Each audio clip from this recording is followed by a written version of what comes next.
If you had asked me 2 years ago to describe my daughter-in-law, Chloe, I would have used one word: flawless, and I wouldn't have been exaggerating.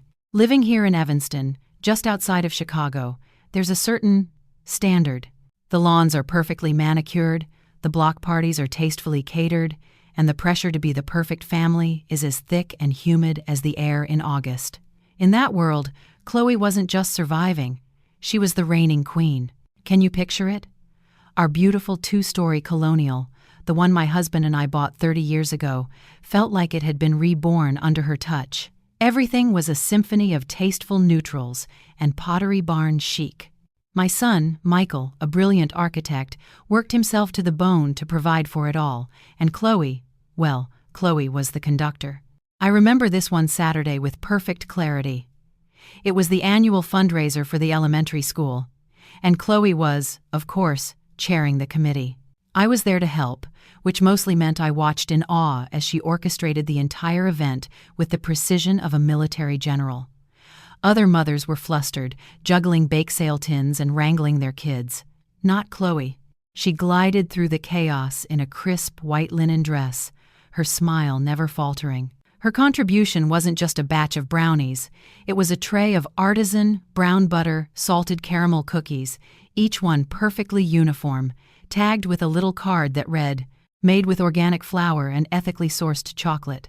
I watched her talking to another mom, a woman named Jennifer who was gushing over the cookies. "Chloe, these are divine," Jennifer said. "You're a natural. You must have grown up in a big, happy kitchen, baking with your mother." Chloe's smile tightened for just a fraction of a second, a flicker so fast I almost missed it. "Oh, goodness no," she laughed, a sound that was bright but held no warmth. "I taught myself to bake so I would never, ever have to go back to the kind of kitchen I grew up in." It was a strange, sharp thing to say, and it hung in the air for a moment before she expertly changed the subject. At the time, I brushed it off as a quirk, a little bit of her mysterious past showing through. Now, I see it for what it was, the first glimpse of the desperation that fueled everything she did. That evening, the house was quiet. My grandson, Sam, was asleep upstairs, and I was reading in the living room. Michael came home late, the exhaustion etched into the lines around his eyes. I could see the stress of his latest project weighing on him. He slumped onto the sofa, but before I could even offer him a cup of tea, Chloe emerged from the kitchen. She was holding a warm plate of food for him, the dinner she'd kept waiting. She didn't scold him for being late or sigh about her own long day. She just knelt by the sofa, stroked his hair, and said in that soft, soothing voice of hers, "Eat something, my love. You work too hard for us." Michael's face softened with relief and adoration. He looked at her like she was the only thing holding his world together, and watching them, I felt a swell of pride and gratitude. I saw a perfect wife, a perfect mother, a perfect life my son had built. I saw a family that was solid, happy, and safe. I had absolutely no idea that I was looking at a masterpiece of lies, and that the entire beautiful painting was about to go up in flames. The next morning, the illusion of perfection continued. Sunlight streamed into the kitchen, glinting off the polished quartz countertops. Chloe came downstairs looking fresh and rested in a silk pajama set, the kind you see in magazines that costs more than my monthly grocery bill. She kissed Sam's forehead as he ate his cereal, poured Michael a coffee, and then turned to me with that radiant smile. "I think I'm going to treat myself to a long, luxurious bath," she announced. "The fundraiser yesterday was a lot. I'm just going to soak for an hour and disappear from the world." She gave a theatrical little sigh, and Michael smiled at her lovingly. "You deserve it, honey." She floated up the stairs, and a few minutes later, I heard the faint sound of water running in the master bathroom. Michael and Sam left for work and school, and the house settled into its usual morning quiet. I was tidying up the kitchen, still basking in the glow of my seemingly perfect family, when the landline rang. It was Leo, my youngest. His cheerful voice was a dose of sunshine. "Hey, Mom. Got a layover at O'Hare before heading to London. Just wanted to check in." "Leo, it's so good to hear your voice, sweetie," I said, leaning against the counter. We chatted for a few minutes about his flight schedule, the horrible weather in New York, the usual things. Hearing from him always made my day. He was my free spirit, the one who chased his dreams into the clouds, and I was endlessly proud of him. But then, his tone changed. The easy laughter vanished, replaced by a strange, hesitant quiet. "Hey, Mom. Weird question," he started, his voice suddenly lower. "Is Michael out of town or something?" I frowned. "No, he just left for work." "Why? And Chloe? Is she with him?" "Of course not, honey. She's right here at home. She's upstairs taking a bath as we speak," I said with a little laugh, confused by his questions.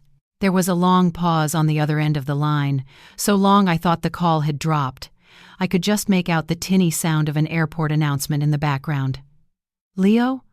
Are you there?" "Mom," he finally said, and his voice was so serious it sent a chill down my spine. He had dropped into a whisper. "That's impossible." "What's impossible?" I asked, my grip tightening on the receiver. "I just saw her," he whispered urgently. "I swear to you, I just saw Chloe. She just boarded my flight, the one to London." I laughed then, a nervous, fluttering sound. He had to be mistaken. It was a simple mistake. "Oh, honey, you must have seen someone who looks like her. Chloe is upstairs. I can hear the water." "No, Mom, you don't understand," he insisted, the urgency in his voice rising. "She wasn't alone. She was with some older guy, very slick, expensive suit. They were holding hands. I saw her face clearly when she handed over her passport. It was her." My blood ran cold. Holding hands? An expensive suit? It felt like a scene from a movie, not something happening in my life, in my family. "Leo, that's a terrible thing to say. You're mistaken. It must be a trick of the light," I said, my voice trembling slightly. I was defending her, defending the perfect picture in my head. "I'm not mistaken." His whisper was fierce now, desperate for me to believe him. I thought I was going crazy, so I pulled a favor with the gate agent. I had them pull up the passenger details. "Mom, I have her boarding pass information right here in my hand. Chloe Elizabeth Vance, seat 2 amperes. There is no mistake." My breath caught in my throat. Chloe Elizabeth Vance, seat 2 amperes. The words echoed in the silent kitchen, feeling both ridiculous and terrifyingly real. My world tilted on its axis. He couldn't be wrong about something so specific, but he had to be. Because Chloe was here. She was safe. My family was safe. And at that exact moment, as if summoned by the sheer impossibility of it all, I heard a distinct sound from upstairs. The water in the master bathroom shut off. A few seconds later, I heard the soft thud of footsteps on the hardwood floor of the hallway, right above my head. I stood there, frozen, the phone pressed hard against my ear. Leo was still whispering on the other end. But I couldn't hear him anymore. All I could hear was the blood pounding in my ears and the undeniable sound of my daughter-in-law walking around in the room just above me. I don't remember saying goodbye to Leo. I think I just mumbled something incoherent and hung up the phone, my hand trembling so badly I could barely place the receiver back in its cradle. My mind was a roaring chaos of denial. It was a prank. It had to be. Leo had a strange sense of humor sometimes. Or maybe it was an elaborate, cruel mistake, a case of stolen identity at the airport. Any explanation, no matter how outlandish, was better than believing the impossible truth my ears were telling me. A woman was on a plane to London, and a woman was also walking around in my son's bedroom. A few minutes later, Chloe came downstairs. She was wrapped in a plush white robe, her hair piled into a messy bun, looking the very picture of someone who had just enjoyed a long, relaxing soak. She smiled at me. A calm, easy smile. That was just what I needed. She sighed. "I feel like a new woman." I just stared at her, searching her face for, I don't know what, a flicker of deceit, a crack in the mask. But there was nothing. She was just Chloe, my daughter-in-law, here, in our kitchen. "Is everything all right, Eleanor?" she asked, her head tilting with concern. "You look like you've seen a ghost." "I'm fine," I managed to choke out, forcing a smile that felt like it would shatter my face. "Just a little tired." I spent the rest of the morning in a fog, trying to push Leo's frantic whispers out of my head. I told myself 100 times that he was wrong. He had to be. It was around noon when I saw the first piece of tangible, undeniable proof that something was wrong. I was cleaning off the kitchen island and found the grocery list she'd written earlier that morning. I'd seen her jotting it down before she went up for her bath. I picked it up, and my breath caught. The handwriting was exquisite. It was a beautiful, flowing cursive, each letter perfectly formed, with elegant loops and swirls. It looked like something a calligrapher had penned, not a list of reminders to buy milk and eggs. I remember thinking, even her handwriting is perfect. I tucked the list into my apron pocket without knowing why. The change happened in the afternoon. It was subtle at first. The calm, serene woman in the white robe was replaced by someone else. This Chloe, who came downstairs dressed in leggings and an old t-shirt, was sharp and irritable. The soft edges were gone, replaced by a tense energy that set my teeth on edge. She snapped at the dog for being underfoot and complained loudly about a bill that had arrived in the mail. When I asked if she wanted some lunch, she just waved a dismissive hand and said, "I'll grab something later," without even looking at me. The real shock came just before Sam was due home from school. I remembered a notice from his teacher in his backpack. "Oh, Chloe," I said, pulling the paper out. "Sam needs a permission slip signed for his field trip on Friday." "For heaven's sake," she muttered, snatching the paper from my hand. She grabbed a pen from the junk drawer, and I watched, completely mesmerized, as she clutched it in her left hand and scrawled a signature at the bottom. It happened so fast, but I saw it. The signature was a jagged, almost illegible scrawl, angled awkwardly across the page as if written in a great hurry by someone not used to the pen. It was the handwriting of a completely different person. My heart hammered against my ribs. I stood frozen, staring at the permission slip. On one side of the kitchen, in my pocket, was a grocery list written by a right-handed artist. In my hand was a permission slip signed by a left-handed stranger. Just then, the front door opened, and Sam burst in, his backpack bouncing behind him. "Mommy, I'm home," he chirped, running toward her for a hug. Chloe didn't look up from her phone. "Hi, honey. Go wash your hands." Her voice was flat, devoid of the warmth he was expecting. Sam's face fell. He stopped in his tracks, his shoulders slumping, and shuffled off toward the bathroom. A few minutes later, he came and found me in the dining room, his little face clouded with confusion. He wrapped his arms around my legs and looked up at me with those big, sad eyes. "Grandma," he whispered, his voice small. "Mommy was so nice this morning. She read me a story before Daddy left. Now she's mad at me. I don't know what I did." I pulled him into a tight hug, my own eyes burning with unshed tears. I looked from his crestfallen face to the permission slip still clutched in my hand. Leo's words came rushing back, no longer sounding crazy, but like a terrifying prophecy. And I knew, with a certainty that chilled me to the bone, that my grandson was right. The woman who had read him a story this morning was not the same woman who had just dismissed him without a second glance. They weren't just two different moods. They were two different people. And one of them was an imposter living in my house. That night, after I tucked Sam into bed, assuring him his mommy loved him very much and was probably just tired, I couldn't rest. The house was deathly quiet. Michael was working late again, and the woman pretending to be his wife was shut away in the master bedroom. I was alone with the two pieces of paper. I'd saved the elegant grocery list and the clumsy permission slip and the chilling echo of my grandson's whisper. My mind was a whirlwind, trying to piece together a puzzle that made no sense. How long had this been going on? Days? Weeks? Months? Driven by a need to find an anchor in the storm of my thoughts, I found myself pulling out the old family photo albums. I needed to see her face, to trace the timeline of our lives together, and see if the clues had been there all along. I sat on the floor of the living room, the heavy leather-bound books spread out around me. I started with Michael and Chloe's wedding. There she was, radiant and joyful, looking at my son with what I had sworn was pure love. I flipped through the first year of their marriage, the birth of Sam. In every photo, she was the picture of happiness, her smile wide and genuine. That was the woman from this morning, the artist with the perfect handwriting. But then, as I moved into the albums from the last few years, a pattern began to emerge. It was subtle, but now, with my eyes wide open, it was unmistakable. Here was a photo from Sam's 5th birthday party. Chloe was in the center of it all, beaming as she held the cake, her arm wrapped tightly around Michael. She looked vibrant, engaged, utterly present, the life of the party. I turned the page. Christmas, just a few months later. The whole family was gathered around the tree, and there was Chloe, standing slightly apart from the group. Her smile was a thin, tight line. Her eyes seemed distant, hollow. I remember that day so clearly. My sister had whispered to me, "Is Chloe feeling all right? She seems so withdrawn." And what did I do? I rushed to defend her.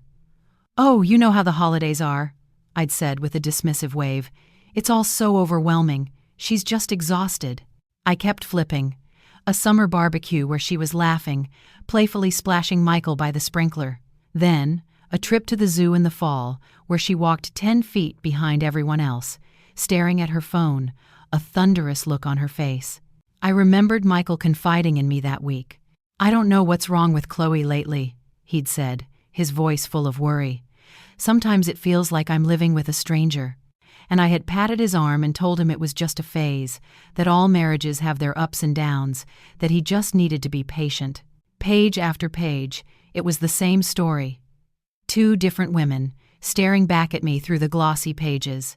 The vibrant, loving Chloe, and the cold, irritable one. And for every instance of the cold Chloe, I had a ready-made excuse.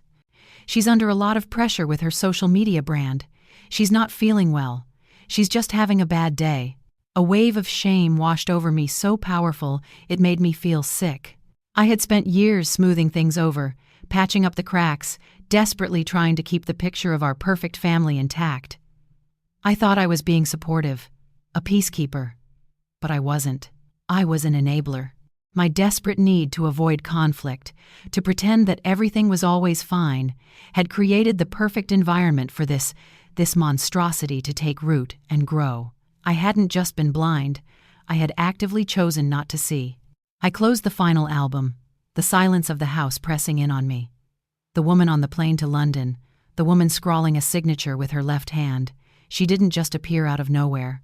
She had been here all along, hiding in plain sight, protected by my refusal to acknowledge anything unpleasant. The peace I had been keeping wasn't peace at all. It was a lie. And I, Eleanor Vance, the loving matriarch, had helped build its foundation. But sitting there on the floor, surrounded by the ghosts of my willful ignorance, something inside me shifted. The regret didn't break me. It forged something new in its place, a cold, hard resolve. I would not be a peacekeeper anymore. I would not make any more excuses. This charade, whatever it was hurting my son and my grandson. And I would be the one to burn it to the ground. The next morning, I woke up with a clarity I hadn't felt in years. The fear was still there, a cold knot in the pit of my stomach, but the paralyzing confusion was gone. I knew I couldn't navigate this alone. I needed someone who wouldn't just offer a comforting hug and tell me I was imagining things. I needed someone sharp, someone who understood that the world wasn't always as neat and tidy as the suburban lawns on our street. I needed Diane. Diane Fletcher and I have been friends for over 40 years. We met in a book club and bonded over a shared dislike for the pretentious host. She's everything I'm not, pragmatic, unsentimental, and with a razor-sharp mind that comes from 3 decades of working as a senior paralegal for one of Chicago's toughest litigation firms. While I spent my life analyzing art and history, Diane spent hers analyzing contracts, depositions, and the endless, intricate ways people lie to each other. I called her and simply said, "Diane, I need you. Meet me at the grind in an hour." She didn't ask questions. She just said, "I'll be there." We sat in a small booth in the back of the noisy coffee shop, the air thick with the smell of burnt espresso. I'm not sure what she was expecting, but it probably wasn't the torrent of insanity I unleashed on her. I told her everything, my voice low and urgent. I told her about Leo's impossible call, about the woman on the flight to London. I described the 2 Chloes, the warm, perfect hostess, and the cold, irritable stranger who shared her face. I pulled the 2 slips of paper from my purse, the elegant grocery list, and the jagged permission slip, and laid them on the table between our coffee cups like they were exhibits in a courtroom. I told her about Sam's sad little voice, about my shameful realization with the photo albums. Diane listened without saying a word, her intelligent eyes fixed on mine. She didn't interrupt. She didn't gasp. She didn't look at me with pity. She just listened, her expression growing more and more serious. When I finally finished, my voice raw, she picked up the 2 notes and studied them, her thumb rubbing over the different signatures. She looked up from the papers and met my gaze. "Okay," she said, her voice calm and firm. The simple word was the most comforting thing I had heard in days. It wasn't, "Oh, Eleanor, you must be mistaken." It was, "Okay, we have a situation. Let's deal with it." "You're not crazy, Ellie," she said, and I felt a wave of relief so profound it almost made me weep. "You're observant, and something is seriously, fundamentally wrong in that house. Your gut is telling you the truth. But," she added, tapping a finger on the notes, "your gut isn't evidence." Her paralegal brain was already working, sorting the facts, identifying the weaknesses. "From now on, you are an investigator. After we leave here, you're going to go to a drugstore and buy a simple spiral notebook and a pen. This is your case file. I want you to document everything. And I mean everything." She leaned forward, her voice dropping. "Every time she leaves the house, and every time she comes back, you write down the time. Note what she's wearing, her mood, which hand she uses to pick up her keys. If she says something strange, you write it down verbatim as soon as you can. You are building a pattern of behavior. These 2 pieces of paper are your exhibit A and B. We need more." She slid the notes back toward me. "Don't confront her. Don't let Michael or anyone else know what you suspect. Not yet. You are a silent observer. You're a witness. Gather the facts, and the facts will show us the truth." I left the coffee shop an hour later feeling like a different woman. The fear was still there, but it had a purpose now. It was no longer the free-floating terror of a victim, but the focused adrenaline of a hunter. I walked straight to the nearest Walgreens, bought a black and white composition notebook and a pack of ballpoint pens. As I walked home, the notebook felt heavy in my purse, like a weapon. The game had changed.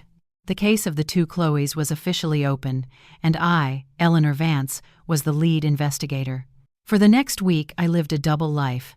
On the surface, I was the same quiet, helpful grandmother, but underneath, I was a spy in my own home. That little black and white notebook became my Bible.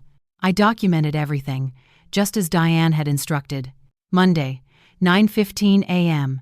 Chloe Hajon, I'd started calling them that in my head, comes downstairs, right-handed, cheerful, wore a yellow sundress, wrote a thank you card to a friend, perfect cursive.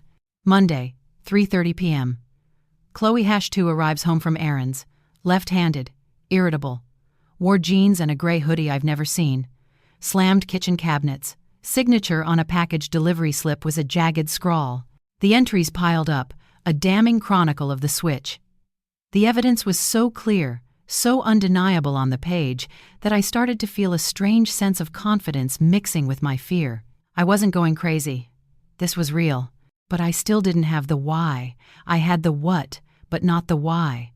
The answer, I knew, was not inside my house. I had to follow her. My chance came on a Thursday. It was Chloe Hajon that morning, the charming, elegant version. She spent hours on a conference call for a charity gala she was co-chairing, her voice smooth and articulate. Around noon, she came downstairs in a stylish trench coat and designer boots, looking like she'd stepped out of a magazine ad. "I'm off to a long lunch with the girls from the gala committee," she announced, grabbing her expensive leather handbag. "Probably won't be back until late this afternoon. Don't wait for me." She blew a kiss in my direction and walked out the door. My heart began to hammer against my ribs. This was it. My hands were shaking, but Diane's voice echoed in my head. "You are an investigator. Gather the facts." I grabbed my purse and car keys, my notebook already tucked inside.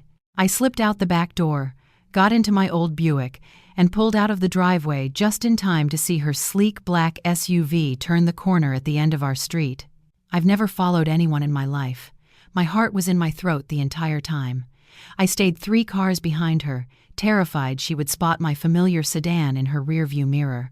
She drove out of Evanston, leaving our world of quiet streets and sprawling brick homes behind. We got on the expressway, heading south into the heart of Chicago. But she didn't get off in the Gold Coast or Lincoln Park, where the fancy restaurants were. She kept driving, heading toward the industrial corridors of the West Side. The scenery shifted dramatically. The elegant brownstones gave way to warehouses with bricked-up windows, auto body shops, and low-slung apartment buildings with peeling paint and rusted fire escapes. My confusion grew with every mile. Where in God's name was she going? This wasn't Chloe's world. This was the kind of place she'd wrinkle her nose at, the kind of place she'd worked so hard to escape. Finally, she signaled and turned onto a grim, narrow street lined with tired-looking 3-story flats. She parked her immaculate SUV, a vehicle that looked like a spaceship in this neighborhood, and got out. I pulled over to the curb a block behind her, my engine idling, and watched. She didn't look around. She walked with a confident, purposeful stride, right up to the entrance of a particularly bleak-looking building. It had a grimy glass door and iron bars over the ground floor windows. She pulled a key from her pocket, unlocked the main door, and disappeared inside without a moment's hesitation.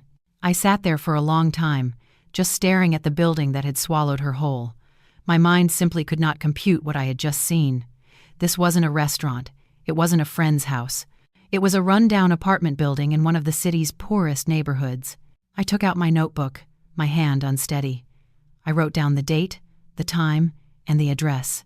Then I just sat there, clutching the pen, a single, terrifying question echoing in the silence of my car.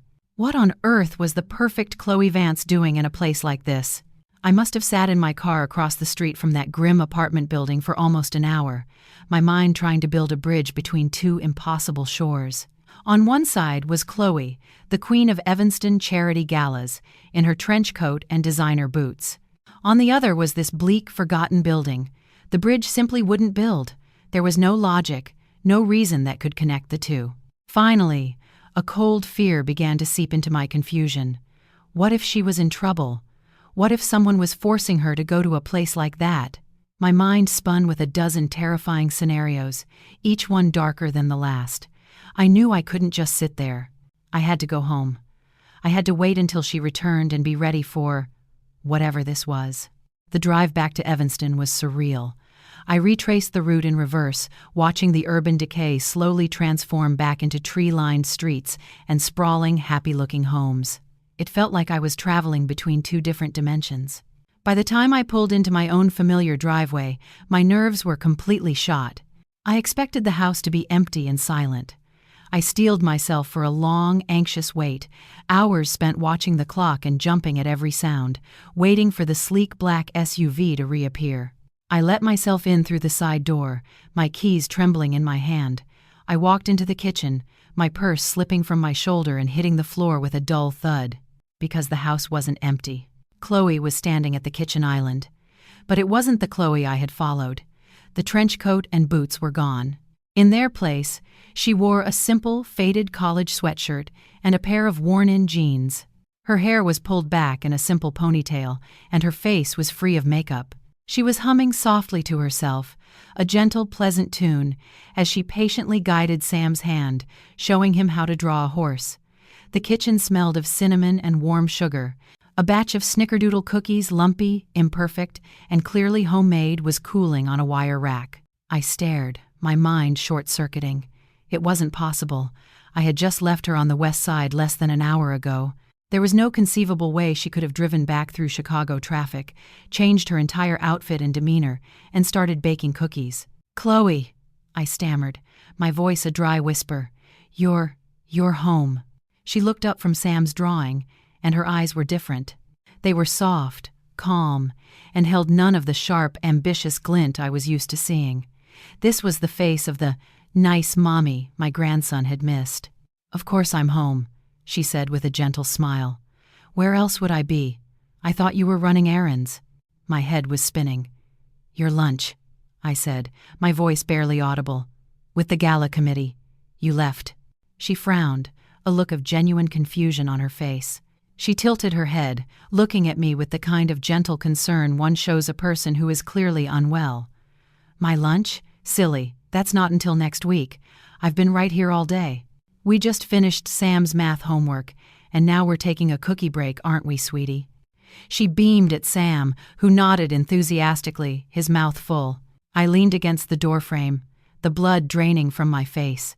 She wasn't lying, or at least, she didn't think she was lying. Her confusion was real. Her calm denial was so absolute, so placid, that for a terrifying second, I questioned my own sanity. Did I imagine the whole thing?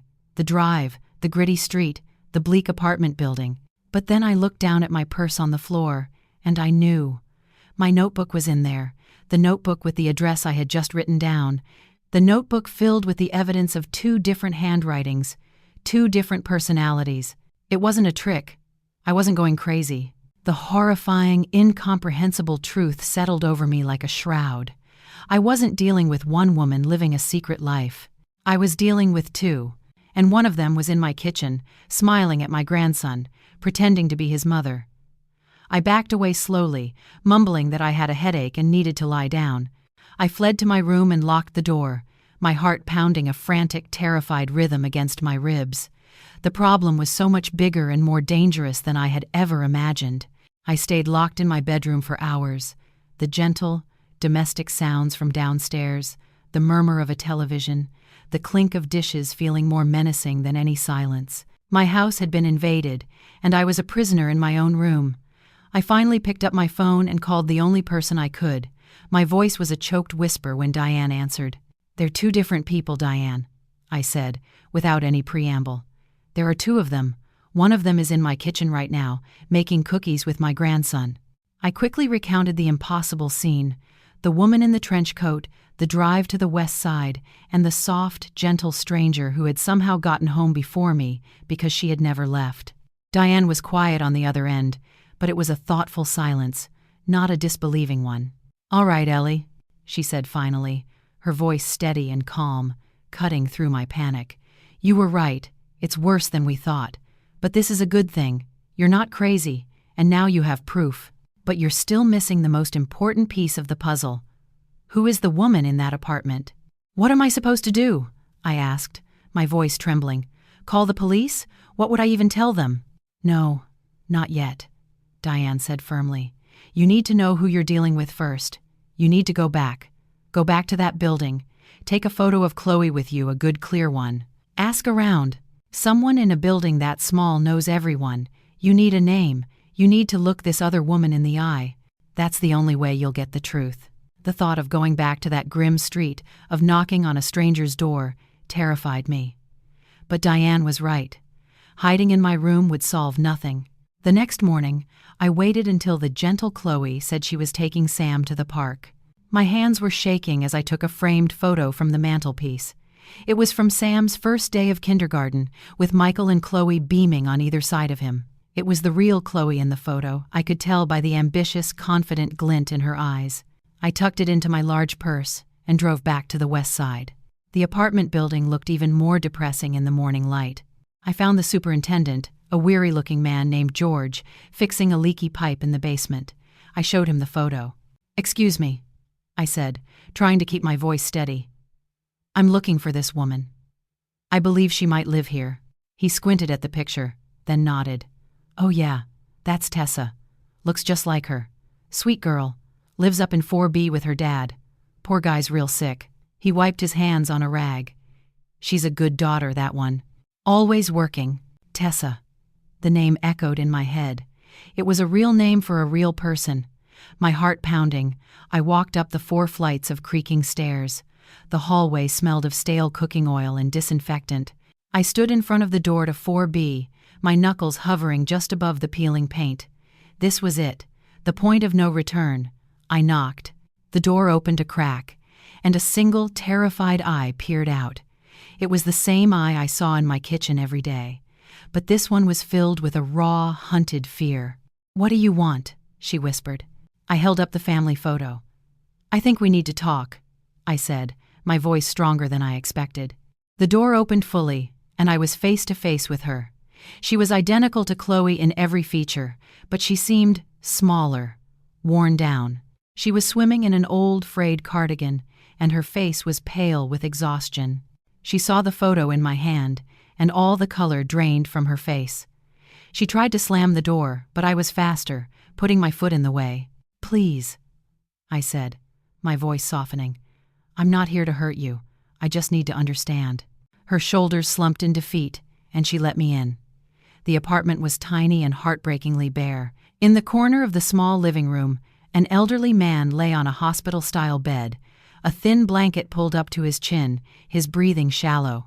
Tessa gestured to a rickety kitchen chair, her hands twisting the fabric of her sweater. And then, in a torrent of tears and whispers, the whole story came out. Her name was Tessa Reed. She and Chloe were twin sisters, given up by their destitute parents at birth. They were adopted by two different families. Chloe by a well-off couple who gave her everything, and Tessa by a loving but poor family who had nothing but their hearts to give. Her adoptive father, the man in the bed, was dying. The medical bills were crushing her.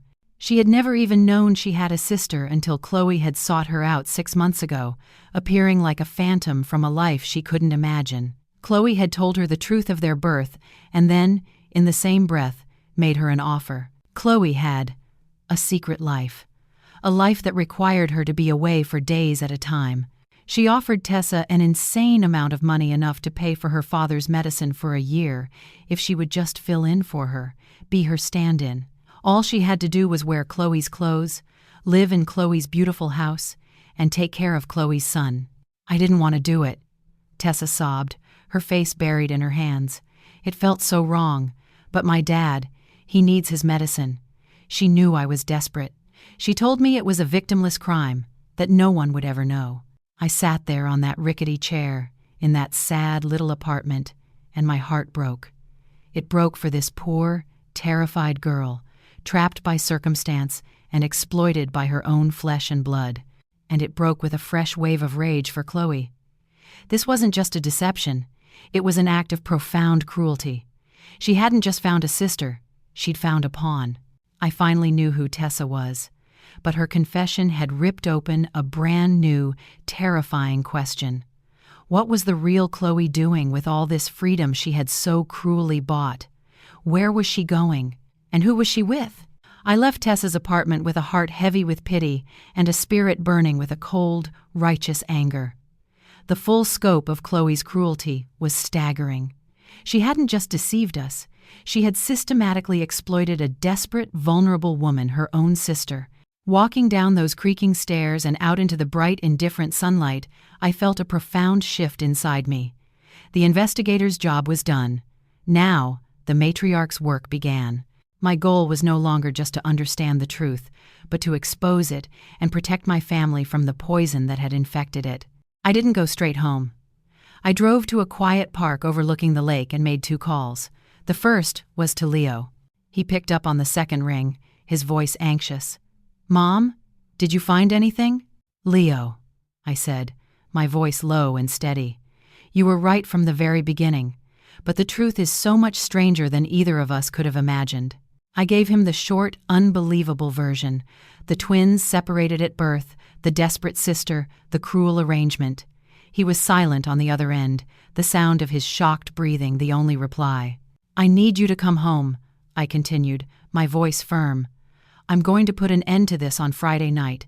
I need you here, and I need you to bring a printed copy of Chloe's flight records from that day. I need the official proof." "My God, Mom," he finally whispered. "Of course. I'll be there. Whatever you need." My second call was to Diane. "It's time," I said. "I know everything." We met at her house an hour later. Her dining room table, usually covered in legal pads and files from her retirement projects, became our war room. I laid it all out for her. Tessa's heartbreaking story, the calculated cruelty of Chloe, the sheer audacity of the long-term deception. Diane listened, her expression hardening with each detail. This was no longer just a strange family drama. It was a case of profound emotional abuse and manipulation. "All right, Ellie," she said, her voice all business. "She's not just going to confess because you ask her to. Narcissists like that, they never do. They lie until they can't lie anymore. You can't give her any room to wiggle out of this. We need to build an ironclad case, right here at this table. For the next 2 hours, we assembled our arsenal. Diane, in full paralegal mode, made a list, the evidence, the official record. Leo would provide the flight manifest and passenger information. Hard, undeniable data that placed Chloe in another country. The physical proof, my notebook, with its meticulous timeline of the switches, and the 2 handwriting samples are exhibits A and B. The witness. This was the most crucial and delicate piece. Tessa, I called her, my heart aching for the terrified woman on the other end of the line. Tessa, I said gently, I know you're scared, but Chloe will never stop using you unless you help us stop her. I need you to be at my house on Friday night. I promise you, I will not let anything happen to you. This is the only way for you to be free. I could hear her sobbing, a sound of pure misery and fear. But after a long pause, she whispered, Okay, I'll be there. With all the pieces in place, Diane and I planned the execution. It couldn't be a simple, private confrontation that Chloe could lie her way out of. It had to be a public ambush in front of the family she had betrayed. A family dinner, Diane said, a grim look on her face. You'll host a special family dinner on Friday. You'll set the table, cook her favorite meal. You will make everything seem perfectly normal. An ambush, I whispered, the coldness of it settling in my bones. Exactly, Diane confirmed. You will trap her with the illusion of the perfect family she's worked so hard to create. And then, when she is comfortable and her guard is down, you will present her with a truth she cannot escape. We finalized the plan, the sequence of events, who would say what. I left Diane's house as the sun began to set, the plan feeling like a cold, heavy stone in my stomach. It was a brutal, calculated thing to do, but Chloe had left me no choice. The trap was designed, the evidence was gathered, and the witnesses were ready. All we had to do now was wait for the real Chloe to walk into it. Friday arrived like a day of execution. I spent the entire afternoon on autopilot, preparing for the dinner. I set the dining room table with my best china and the silver I only used on holidays. I cooked a beautiful roast chicken, the one Chloe always claimed was her favorite, and filled the house with the aroma of rosemary and garlic. Every polished wine glass, every carefully folded napkin felt like a prop in a play, a beautiful lie designed to set a scene of comfortable, happy family life. My hands were steady, but my heart was a block of ice in my chest. I was preparing a feast to celebrate the death of my family as I knew it. Michael came home, followed shortly by Chloe. It was the real Chloe, of course. I knew the moment she walked in. She was wearing a stunning, emerald green dress. Her makeup was flawless, and she carried an air of sophisticated, almost bored perfection. She kissed Michael, a quick, performative peck on the cheek, and immediately began to subtly rearrange the candlesticks I had placed on the table, a small act of asserting her control, of marking her territory even in my home. We sat down to eat. The conversation was stilted. A fragile veneer of normalcy stretched thin over a chasm of secrets. Michael, oblivious, talked about a new building contract. Sam chattered excitedly about a field trip. And Chloe played her part, nodding, smiling, occasionally making a witty, slightly condescending remark about a neighbor. She looked at me once, a flicker of irritation in her eyes. "You're quiet tonight, Eleanor," she said. "Everything okay?" "I'm fine," I replied, my voice even. "Just a lot on my mind." We were just finishing the main course when the doorbell rang, a sharp, piercing sound that cut through the strained chatter. Chloe frowned. "Are we expecting someone?" "Yes," I said, placing my napkin on the table. "I am." I opened the door, and there was Leo, his face grim and set. He walked in and stood by the entrance to the dining room, a silent, imposing figure. Michael stood up, confused. "Leo? What are you doing here?" "I thought you were in Dallas." "My plans changed," Leo said, his eyes fixed on Chloe. Chloe's perfect smile faltered. She looked from Leo's stony face to mine, a flicker of suspicion dawning in her eyes. "What is this, Eleanor?" she asked, her voice losing its warmth. And then, Tessa stepped out from behind Leo. She was wearing a simple dress I had bought for her, her hands twisting nervously in front of her. She looked like a pale, terrified reflection of the woman at the table. The room fell into a dead silence. Michael froze, his wine glass halfway to his lips, his eyes darting between his wife and the identical stranger standing in his mother's home. It was Sam who finally broke the spell. He slid off his chair and pointed a small, trembling finger, his eyes wide with confusion. His little voice echoed in the silent room. "Daddy," he asked, "why are there two mommies?" That was the spark. The room erupted in chaos. "What the hell is going on?" Michael yelled, looking at me, his face a mask of disbelief. Chloe shot to her feet, her chair scraping violently against the floor. Her face was a terrifying mixture of fury and panic. "Eleanor, what is this? Who is this person? Get her out of my house." "This isn't your house, Chloe," I said, my voice ringing out with a calmness that surprised even me. "And it's time you stopped pretending." I turned to my stunned older son. "Michael, I'd like you to meet Tessa. It turns out, Chloe has a twin sister she never told us about." I systematically laid out the truth, my voice never wavering. I presented it all, just as Diane and I had planned. "Leo," I said, "perhaps you can show Michael the official passenger manifest from your flight to London 2 weeks ago, the one with his wife's name on it." Leo stepped forward and placed the papers on the table. "And Michael," I continued, sliding my black and white notebook across the polished wood, "this is the journal I've been keeping for the last month, a record of the days your wife was here and the days that Tessa was forced to take her place." Chloe stared at the evidence piling up on the table, the flight records, the damning notebook, and I watched the last of her composure shatter. The mask didn't just crack, it was obliterated, revealing something monstrous underneath. This was not a confession born of remorse. It was an explosion of pure narcissistic rage. She let out a harsh, ugly laugh. "You think you've figured it all out, you pathetic old woman," she spat at me. Then she whirled on Michael, her eyes burning with a venom I had never seen. "And you? Did you really think I was happy with this? With this boring little life in this boring little house? Did you really think you were enough for me?" "Chloe, what are you talking about?" Michael stammered, his face ashen. "I'm talking about Julian," she shrieked, the name hanging in the air like a poison. "I'm talking about a real man, a man who gives me a life you couldn't even dream of. He gives me Paris and penthouse suites. You gave me a mortgage and a whiny kid." She gestured wildly at Tessa, who flinched as if struck. "And her? You want to know about her? She was my ticket out. A pathetic, sniveling charity case I found who was stupid enough to do whatever I wanted for a few bucks. She was the help." The cruelty of her words sucked the air from the room. Michael looked like he had been physically struck, his body swaying on his feet. Sam had burst into tears and was clinging to my leg. Chloe grabbed her purse from the sideboard. She didn't look at her son. She didn't look at the husband whose heart she had just ripped out. She gave one last, contemptuous glare at all of us, the family she had used and discarded. "You can have this pathetic little life," she hissed. "I'm going to a real one." And with that, she turned and stormed out of the house. A moment later, we heard the squeal of tires as she sped away down the street. The front door, which she hadn't closed, swung gently on its hinges, letting the cold night air into the ruins of our dining room.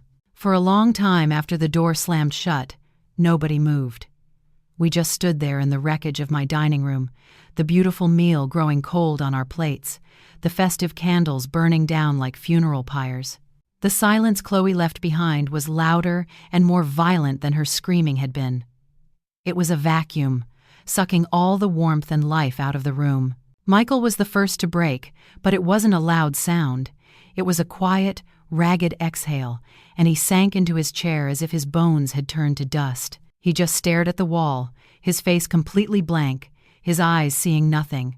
He was a statue of shock and grief. My own paralysis was broken by the sound of Sam's small, hiccuping sobs.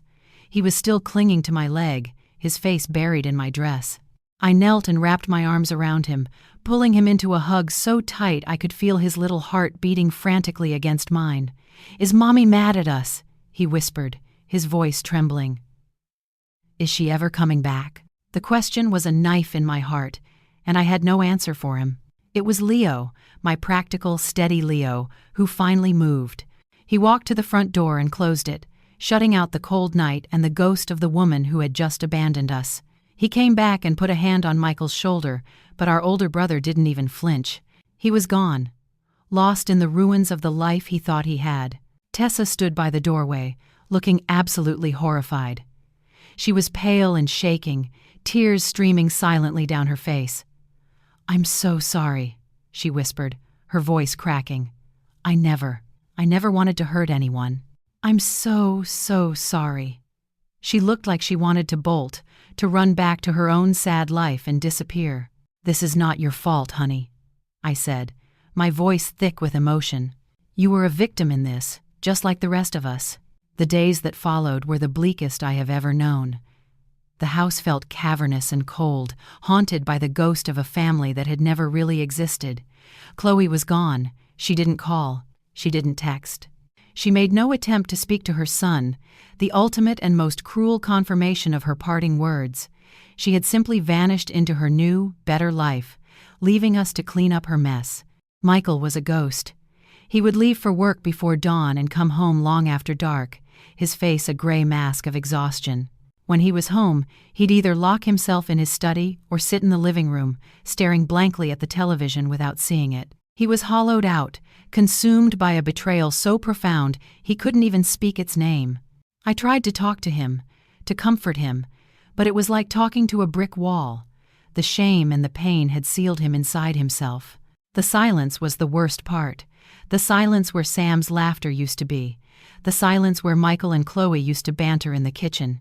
The silence that screamed from every corner of the house that we were broken. Into this profound emptiness, a tiny flicker of light appeared. It was Tessa. She didn't intrude. She called first, her voice timid. I wanted to see how Sam was doing," she said. She started visiting in the afternoons, just for an hour. She wouldn't try to talk to Michael or me about what happened. She would just sit on the floor with Sam, her presence quiet and gentle. She helped him with his drawings, her left-handed script now a familiar, comforting sight. She read him stories in a soft, soothing voice. She didn't try to be his mother. She was just a friend. A kind, stable presence in his chaotic little world. One afternoon, I came into the living room and found them sitting on the sofa together, Sam's head resting on her shoulder as she read to him from one of his favorite books. He wasn't crying. For the first time in weeks, he looked peaceful. I saw Michael standing in the doorway, watching them. He didn't say anything, but the blank, stony expression on his face softened for just a moment, a flicker of something other than pain in his eyes. It wasn't a solution. It wasn't a cure.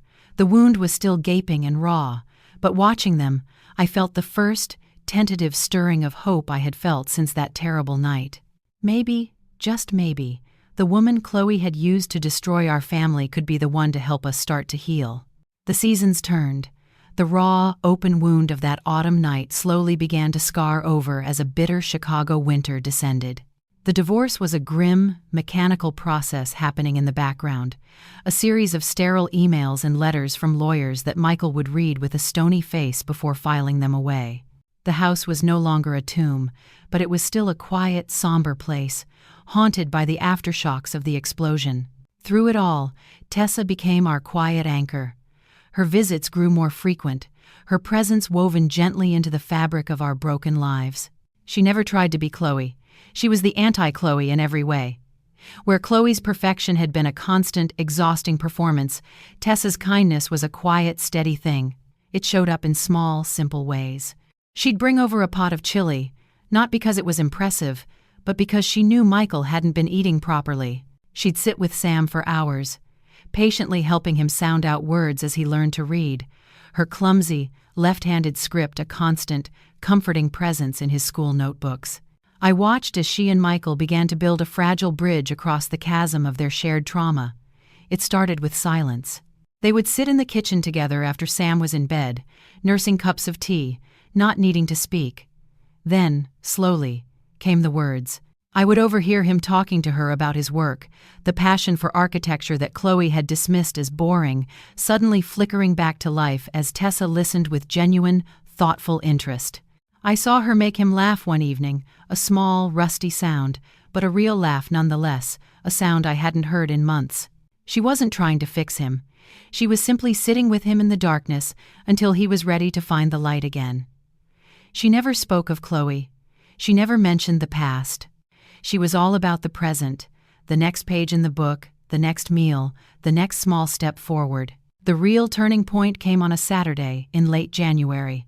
A heavy snow had blanketed the world in a pristine, muffling white. Sam had been begging to build a snowman, and Tessa had bundled him up and taken him out to the backyard. I was watching from the kitchen window, a cup of tea warming my hands. Their laughter drifted in through the glass, bright and clear in the cold air. They were having a wild, chaotic snowball fight, and Sam's squeals of pure, unadulterated joy were a sound I thought I might never hear again. Tessa was covered in snow, her cheeks flushed red, her smile wide and completely unselfconscious. I became aware of Michael standing beside me, also watching the scene in the yard. I glanced at his face, and my breath caught in my throat. He was smiling. It wasn't the small, hesitant smile I had seen a few times before. It was a real, broad, genuine smile that reached his eyes, crinkling the corners and erasing the weary sadness that had lived there for so long. He was watching Tessa scoop up a laughing Sam and spin him around in the snow, and his face was filled with a look of pure, unadulterated wonder. In that moment, I saw the future. I saw the end of the long, cold winter of our grief. The foundation of our family had been built on a lie, and it had crumbled into dust. But here, in the quiet kindness of a woman who had been dragged into our lives as a pawn, a new foundation was being laid. It wasn't perfect. It wasn't glamorous. It was quiet, and it was gentle, and it was real. And I knew, with a certainty that warmed me from the inside out, that it was going to be strong enough to last. As the snow melted and the first green shoots of spring pushed their way through the frozen ground, a new, more practical battle began: the divorce. Chloe, backed by the considerable wealth of her fiancé Julian, had hired a team of expensive lawyers. Letters began to arrive, filled with audacious demands, exorbitant alimony, half the value of the house she had so eagerly abandoned, even a claim on Michael's retirement account. It was a blatant, shameless money grab. "She's trying to bleed him dry," Diane said grimly, after reviewing the initial petition. "This isn't a divorce.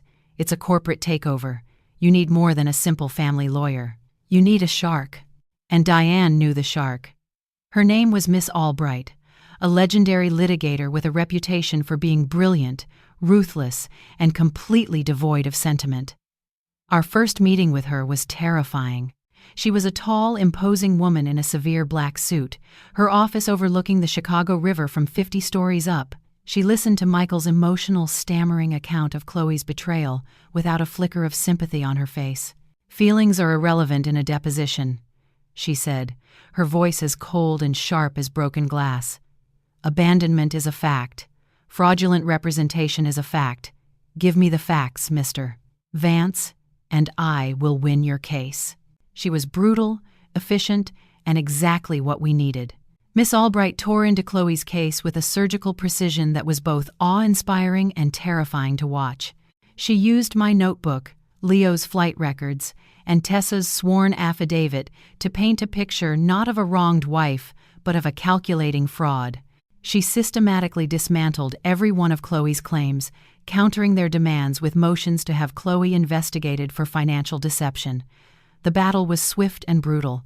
The other side, clearly not expecting such a ferocious, evidence-based assault, began to crumble. The call that changed everything came on a Tuesday afternoon in April. I was in the kitchen with Tessa, helping her make a simple shepherd's pie for dinner. Michael's phone rang, and he answered, his face tense. It was Miss Albright. We could only hear his side of the conversation, a series of quiet yeses and "I understand." He hung up the phone and stood there for a moment in silence, his back to us. "Michael," I asked gently, "is everything all right?" He turned around, and a slow, disbelieving smile spread across his face. "She dropped it," he said, his voice thick with emotion. "Chloe, she withdrew all of her financial claims. She's just signing the papers. It's over." The relief in the room was a physical thing. It was the feeling of a crushing weight being lifted off our souls. Chloe was finally, legally, gone. We were free. That evening, the atmosphere in the house was light and joyful for the first time in what felt like a lifetime. We ate dinner together, and the conversation was easy, filled with laughter. After we had tucked Sam into bed, the three of us sat in the living room, a comfortable silence settling between us. Then Michael stood up and walked over to where Tessa was sitting on the sofa. He knelt down in front of her, taking both of her hands in his. My heart stopped. "Tessa," he began, his voice shaking slightly, but clear and strong. "I was a broken man 6 months ago. My life was built on a lie. And when it fell apart, I thought I'd never be whole again. And then there was you." Tears were already welling in her eyes, and in mine. "You never tried to fix me," he continued, his gaze locked on hers. "You were just here.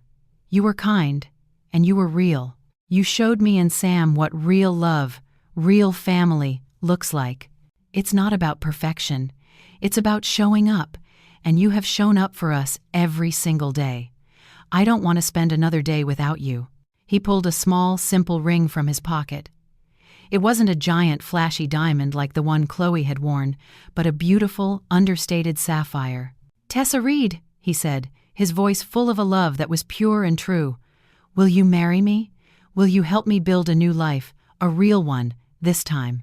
Through her tears she laughed, a sound of pure, unadulterated joy. "Yes," she whispered. "Oh, Michael, yes."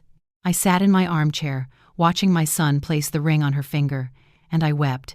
They were not tears of sadness or relief, but tears of profound happiness. The storm was over. The foundations had been shattered, but here, in the quiet heart of our living room, a new, stronger, and more beautiful house was being built.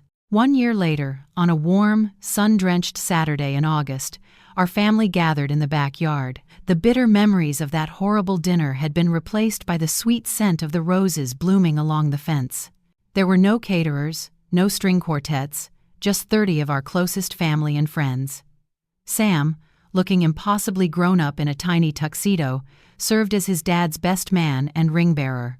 Leo stood by his brother's side, his pilot's uniform exchanged for a simple linen suit, his smile as bright as the summer sky. I sat in the front row, and as I watched Michael take Tessa's hands in his, my heart was so full I thought it might burst. Tessa was radiant in a simple, elegant ivory dress, her face shining with a love that was as real and true as the ground beneath our feet. Her father, who had miraculously rallied and was now in stable health, sat beside me, dabbing his eyes with a handkerchief. When they said their vows, their voices were clear and steady, a promise not of perfection, but of partnership, of showing up for each other, in good times and in bad. And we had certainly seen the worst of the bad. This was the beginning of the good. Life settled into a new, beautiful rhythm. The house was filled with laughter again. Michael's passion for his work returned, but it was balanced now. He came home for dinner. Tessa enrolled in a local community college to study social work, a calling she'd always had but never the means to pursue. She brought a gentle strength to our family, a quiet resilience that healed us all in ways we never could have expected. A few weeks after the wedding, a thick, formal envelope arrived in the mail from Miss Albright's law firm. I opened it with a sense of trepidation, expecting the final, astronomical bill for her services. I knew it would be worth every penny, but I was still bracing myself for the number. Inside was a single, itemized statement. It detailed every motion filed, every phone call made, every hour of her time. The total at the bottom was, as expected, staggering. But then I saw the line below it. It was a credit for the full amount, bringing the balance to 0. And underneath, in stark red ink, were 2 stamped words, "Paid in full." I stared at the document, completely bewildered. It had to be a mistake. A firm like that didn't make clerical errors, but they also didn't work for free. I picked up the phone and dialed her office, expecting to be put through to a confused paralegal in the billing department. To my surprise, Miss Albright herself took the call. "Mrs. Vance," she said, her voice as crisp and professional as ever. "To what do I owe the pleasure?" "Miss Albright, I think there's been a mistake with our final invoice," I stammered. "It says our account is paid in full." There was a pause on the other end of the line. For the first time since I'd met her, the icy professional wall seemed to crack, just for a moment. Her voice, when she spoke again, was softer. "There's no mistake, Eleanor," she said. "When I was 20, my mother, a widow, met a very charming man. He was sophisticated, wealthy, and promised her the world. He convinced her to put all her assets into a joint account. Over the next 2 years, he drained every last penny and disappeared, leaving her with nothing but debt and a broken heart. We tried to fight him, but he had covered his tracks so well. The law, at the time, couldn't touch him." She took a deep breath. "I became a lawyer so that I would have the teeth to fight men like him and the women who enable them. I did it so that another good family, another good woman like you, would never have to feel as helpless as my mother did. It was my honor to represent your family." I was speechless, tears welling in my eyes. I don't know how to thank you," I whispered. "You don't have to," she said, her professional tone returning, but with an undercurrent of warmth I'd never heard before. "Consider it a professional courtesy. Goodbye, Eleanor." And she hung up. I stood in my quiet kitchen, the afternoon sun streaming through the window, and I cried. Not for the pain we had endured, but for the unexpected kindness. The threads of solidarity and strength that connect us when we need it most. Tonight, I'm sitting on my back porch. The sun is setting, painting the sky in shades of orange and pink. I can hear the murmur of Michael and Tessa's voices from the kitchen, and the sound of Sam's laughter as he chases fireflies on the lawn. My family is not perfect. We are scarred, and we are patched together. But we are real. I learned the hardest way that the truth can be a brutal, destructive thing. It can shatter a life built on lies, but it's also the only thing that can set you free. And once you're free, it's the only thing strong enough to build a new, better life upon. A life that is true. A life that is, finally, at peace. Thank you for staying with me through this incredible, painful journey. Looking back on it all, the biggest lesson I learned wasn't just about my daughter-in-law's deception, but about my own silence. For years, I thought I was keeping the peace, but what I was really doing was sacrificing the truth for a fragile illusion. I learned that real peace isn't quiet, it's honest. It's found on the other side of the hardest conversations, and it begins the moment you decide that your own intuition is worth more than someone else's comfort. I learned that financial independence is a form of power. Chloe's greed for it made her cruel, while Tessa's lack of it made her vulnerable. Most importantly, I learned that setting a boundary is not an act of aggression, but an act of self-preservation, and that sometimes the word no is the most loving and complete sentence you can offer, both to yourself and to your family. For the privacy of those involved, some names and details in this story have been changed, but the emotions and the lessons learned are entirely real. Now, I truly want to hear from you. We've all been in situations where our gut tells us something is wrong, but we're terrified of the fallout that might come from speaking up. When you first suspect a deep problem within your own family, how do you balance that fear of destroying the peace with the need to find the truth? Have you ever had to be the one to light the match that burned down a comfortable lie? Please, share your story in the comments below. Reading them helps all of us feel a little less alone in our struggles. Thank you for listening. Stay safe, trust your instincts, and be well.